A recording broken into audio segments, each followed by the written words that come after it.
So we just made a deal with Lebanon.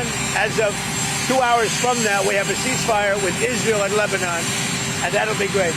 And they'll be meeting, probably coming to the White House over the next 4 or 5 days. We're going to be meeting with Bibi Netanyahu, as you know, and the president of Lebanon.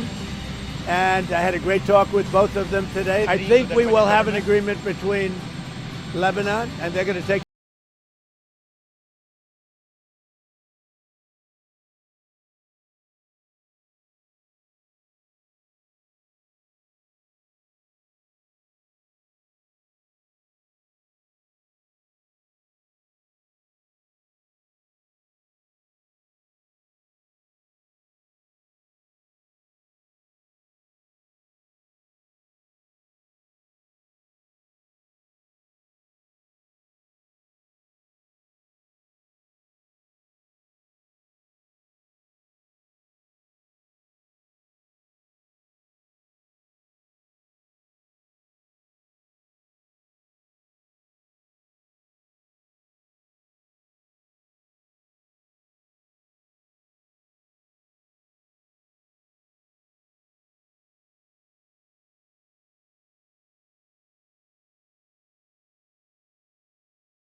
פעם בשנה וחצי יישובי הצפון יסבלו מאוד קריזה של החיזבאללה. צריך להשמיד, להוריד, לשטח את החיזבאללה. זה התפקיד שלנו, זה התפקיד של מדינת ישראל.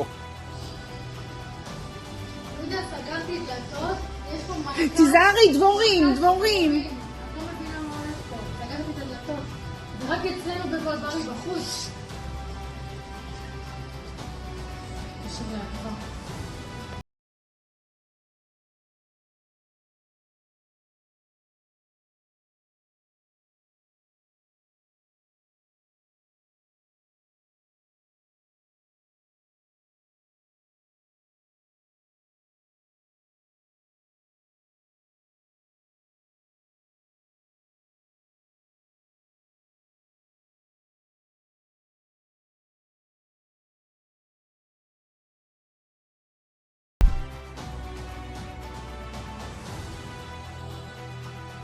Harapan Israel menguasai kawasan Lebanon Selatan dipastikan kembali pupus.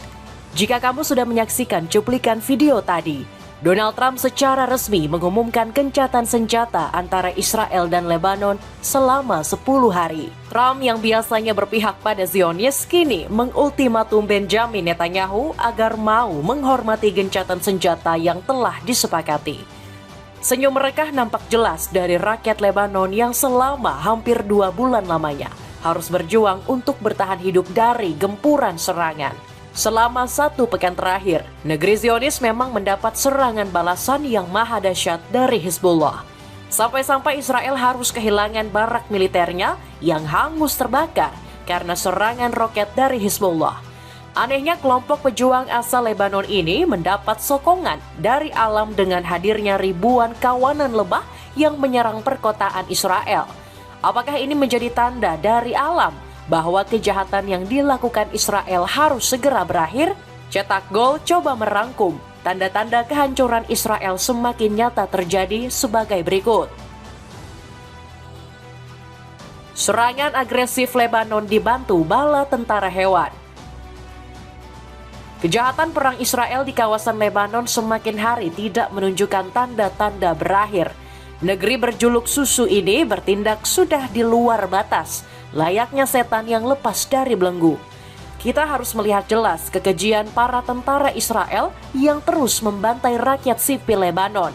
Yang terbaru, IDF menghancurkan 70 bangunan yang diduga menjadi markas Hizbullah. Kami akan menampilkan footage betapa dahsyatnya serangan Israel di kota strategi Bin Jebel.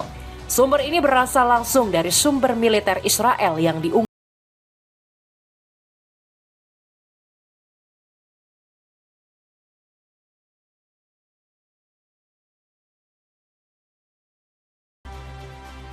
Gak hanya menargetkan markas Hizbullah, kebejatan Israel kali ini sungguh di luar batas hati nurani manusia. Militer Zionis menargetkan kru paramedis di kota Maifodon, kawasan Lebanon Selatan. Akibat serangan tersebut, 4 petugas medis Lebanon harus meregang nyawanya. Berita ini benar-benar valid dan sudah dikonfirmasi langsung oleh Kantor Berita Nasional Lebanon atau NNA. Kru tersebut sedang dalam misi bantuan setelah serangan yang menargetkan kota tersebut, kata NNA. Kebejatan Israel menyerang Lebanon mengingatkan kita akan penderitaan rakyat Palestina. Lagi-lagi kejahatan yang sama sedang dimainkan oleh Zionis terhadap penduduk Lebanon. Israel disebut telah mengingkari janjinya dengan tidak menyerang Lebanon. Otoritas Beirut dan Tel Aviv sebelumnya sudah menjalin negosiasi damai di Washington, Amerika Serikat. Namun militer Israel dengan sikap kepala batunya mengatakan serangan itu bertujuan untuk menelanjangi kekuatan Hizbullah. Bukannya berkurang, Hizbullah justru mendapatkan suntikan kekuatan. Bukan dari para sekutu Lebanon, melainkan dukungan langsung dari alam. Saat Israel melancarkan serangan ke berbagai kota, kawanan lebah juga ikut menyerbu di kota Netivot, Israel Selatan.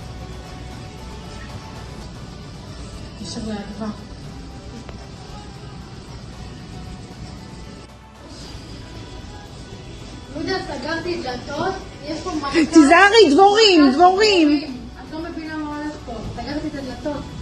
Gak main-main, kelompok lebah yang menyerang Israel berjenis apokaliptik atau swarming beast. Lebah ini memang dikenal berkelompok dan sengatannya hampir setara dengan tawon.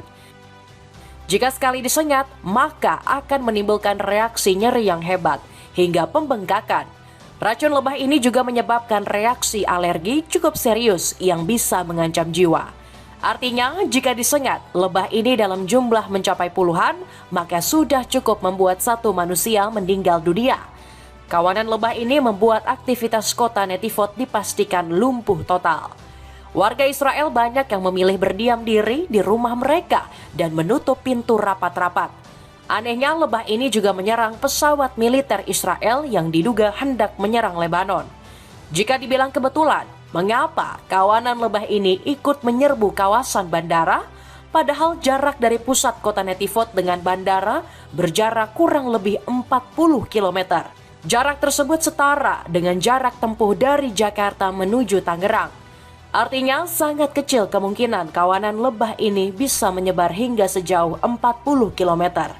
Kalau kamu masih ragu dengan video tersebut, kami akan mengambil sumber dari media yang kredibel seperti CNN Indonesia. CNN menuliskan jika aktivitas militer Israel dipastikan lumpuh total. Pesawat militer yang hendak lepas landas bahkan terpaksa batal karena kawanan lebah tersebut menyerang bagian mesin. Apakah ini menjadi pertanda bahwa alam pun tidak merestui kebejatan Israel di muka bumi? Banyak netizen yang mengaitkan kejadian tersebut dengan kisah dalam Alkitab. Bahkan netizen mengutip langsung ayat dari kitab Yesaya 7:18. Ayat itu menggambarkan Tuhan memanggil kekuatan asing untuk menyerang Israel dan menjatuhkan hukuman kepada Yehuda, yakni salah satu keturunan Yakub. Warga Israel bernama Noatalia mengaku tidak bisa tidur tenang sejak kawanan lebah tersebut menyerang. Pasalnya, lebah ini sangat agresif terbang, bahkan menyelinap di sela-sela rumah yang terkunci. Kami benar-benar tidak bisa tenang sama sekali. Kota ini sangat mencekam, kata Noatalia dengan rasa ketakutan. Tanda-tanda alam ini apakah bakal membuat pemimpin Zionis untuk kembali ke jalan kebenaran? Jauh sebelum kawanan lebah menyerang, Israel memang kerap dilanda kejadian-kejadian aneh. Di akhir Maret kemarin, ribuan burung gagak ikut menyerbu Tel Aviv. Bahkan suasana ini begitu mencekam lantaran langit di ibu kota Israel ini seketika gelap.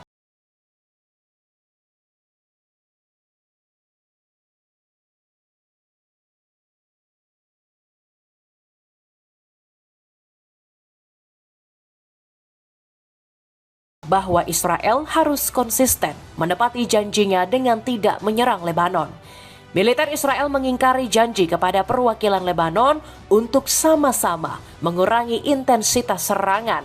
Akan tetapi peringatan ini justru tidak diindahkan oleh IDF. Sikap ingkar janji dan sombong memang sudah mendarah daging pada pemimpin Zionis. Hati mereka sudah membeku hingga mengabaikan janji-janji yang telah mereka buat sendiri. Meski sudah sepakat menurunkan intensitas serangan, militer Israel masih saja berbuat keji. Menjelang gencatan senjata, IDF kali ini menyerbu kota Gaziyeh di kawasan Lebanon Selatan. Kejadian ini mengakibatkan 7 orang meninggal dunia dan 33 orang lainnya mengalami luka berat. Melihat situasi Lebanon yang sedang pelik, membuat Donald Trump merasa iba. Meski bersekutu dengan Israel, hati nurani Presiden Amerika Serikat ini seketika terketuk. Kesepakatan gencatan senjata yang berlarut-larut kini telah menemui titik temu. Trump yang menjadi mediator telah mengumumkan Israel dan Lebanon untuk tidak saling menyerang selama 10 hari. We just made a deal with Lebanon. As of 2 hours from now, we have a ceasefire with Israel and Lebanon, and that'll be great. And they'll be meeting, probably coming to the White House over the next 4 or 5 days. We're going to be meeting with Bibi Netanyahu, as you know, and the president of Lebanon. And I had a great talk with both of them today. I think we will have an agreement between Lebanon, and they're going to take care of Hezbollah. But they're going to be working on Hezbollah right now. But we'll have an agreement between Israel, very importantly, and Lebanon. Has Hezbollah agreed to this ceasefire? I mean, how do you even? They're all agreeing. It's a very nice little package for about a week. And we're not going to have lots of bombs dropping. Israel and Lebanon have tried to make peace before. What's going to be the difference this time? Me. I'm the difference. Big difference. Me. Trump menyatakan bahwa gencatan senjata berlaku pada hari Kamis waktu setempat. Sang presiden sadar betul jika Benjamin Netanyahu akan melanggar kesepakatan gencatan. Kecurigaan Trump dengan Netanyahu ternyata benar-benar terjadi. Setelah mengumumkan gencatan, pria kelahiran Tel Aviv ini malah kedapatan ke Lebanon, seolah memberikan instruksi ke tentara. Netanyahu mengatakan meski gencatan, militer Israel tidak akan pernah mundur dari Lebanon Selatan. Pria berumur 76 tahun ini beralasan kesiapan IDF untuk menghadapi kemungkinan serangan. Tetapi Trump memberikan ultimatum kepada Netanyahu agar bisa sama-sama menghormati kesepakatan gencatan. Dia memperingatkan keras agar IDF tidak menyerang Lebanon. Kesepakatan gencatan senjata selama 10 hari tentunya telah membuat rakyat Lebanon kembali bahagia. Senyum mereka terpancar terang lantaran mereka telah bebas dari penderitaan. Masyarakat khususnya di kawasan Lebanon Selatan menyambut gencatan senjata ini dengan sukacita. Namun penduduk Lebanon diminta untuk tidak euforia secara berlebihan. Kalau kita menarik ke belakang, Israel kerap melanggar janji kesepakatan. Salah satunya kesepakatan gencatan yang terjalin dengan Gaza di awal Maret kemarin. Sampai dengan saat ini, IDF masih saja terus menggempur habis kota Gaza. Bahkan tindakan militer Israel semakin biadab karena menyerang tenda pengungsian warga Palestina. Serangan terbaru Zionis kini menyasar langsung ke petugas keamanan termasuk polisi. IDF menembakkan secara membabi buta mobil polisi yang sedang menjalankan tugas. 4 orang dikabarkan meninggal dunia, termasuk seorang balita yang masih berusia 6 bulan. 4 orang tewas, termasuk seorang anak dan beberapa lainnya terluka dalam serangan yang menargetkan mobil polisi, kata Mahmud Basal selaku juru bicara pertahanan sipil Gaza. Celana pendek santai size jumbo yang sangat nyaman digunakan. Kamu bisa dapatkan harga terendah dengan mengklik link di bawah ini. Israel semakin babak belur dilemahkan kekuatan sekutu. Menyikapi Israel yang sering ingkar janji, Eropa tentu telah memperingatkan pimpinan Zionis. Posisi Israel kini semakin terpojok, terancam kehilangan relasi dari Uni Eropa. Petaka ini muncul setelah Italia memilih untuk menangguhkan pembaharuan kerjasama pertahanan. Mengingat situasi saat ini, pemerintah telah memutuskan untuk menangguhkan perpanjangan otomatis perjanjian pertahanan dengan Israel, tegas Perdana Menteri Giorgia Meloni. Yair Lapid mengatakan bahwa keputusan Italia menangguhkan kerjasama menjadi kerugian besar untuk Israel. Ketua kelompok oposisi ini menyebut pemerintah Israel begitu bodoh jika mengabulkannya.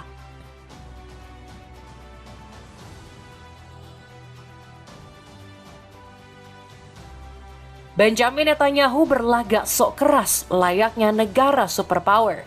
Perdana Menteri Israel ini tidak masalah harus kehilangan mitra strategis seperti Italia. Kami tidak memiliki perjanjian keamanan dengan Italia. Kami memiliki nota kesepahaman dan bertahun-tahun yang lalu tidak pernah berisi substantif apapun. Ini tidak akan memengaruhi keamanan Israel, kata Netanyahu diwakilkan oleh Menteri Luar Negeri Israel Oren Marmorstein. Netanyahu mungkin bisa saja sombong karena kehilangan satu mitra strategis dagangnya saja. Tetapi yang perlu diingat, hampir seluruh negara-negara Eropa sudah mulai tidak sejalan. Lantas apa reaksi Netanyahu jika seluruh negara Uni Eropa menarik diri dukungan Israel? Meski kedengarannya mustahil, harapan tersebut punya secercah peluang untuk bisa dijalankan.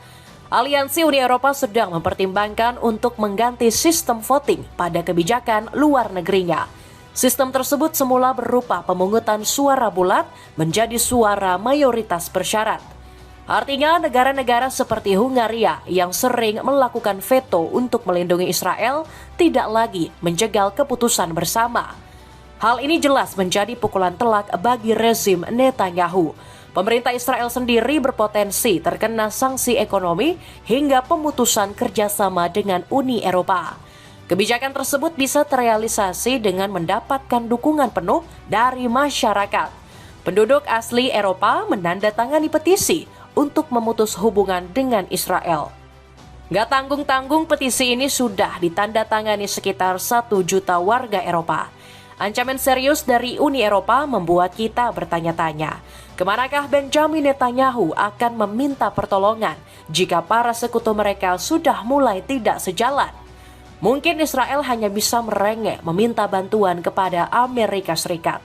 Tetapi Donald Trump juga sedang terancam bahaya lantaran perang dengan Iran yang gak kunjung berakhir.